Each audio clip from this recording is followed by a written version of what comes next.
Welcome to Luca and Miguel. Enjoy the video. You start by opening your sequence so you can inspect features immediately.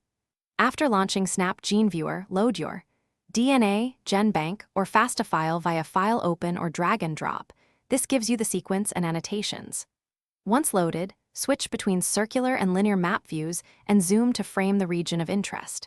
Make sure to enable feature labels and rulers so you can see coordinates while you plan your next edits or analyzes. Now you add and refine annotations to understand and share the construct. Select a region and choose Annotate New Feature, assign type, name, and translation if relevant. This documents function. Next, run built-in analyses like restriction sites, open reading frames, and codon usage to reveal actionable details. Once done, customize colors, label density, and visibility so features don't overlap. This makes maps legible. Finish by saving and exporting so your work is reproducible and shareable. Save the project as a DNA file to preserve annotations and the edit history.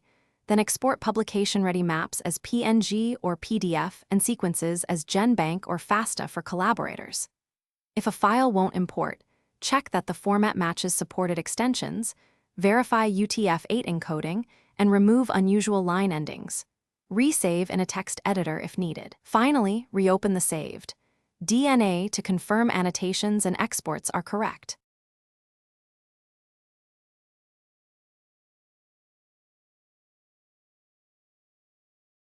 Thanks for watching and please subscribe. It's the best investment you'll ever make.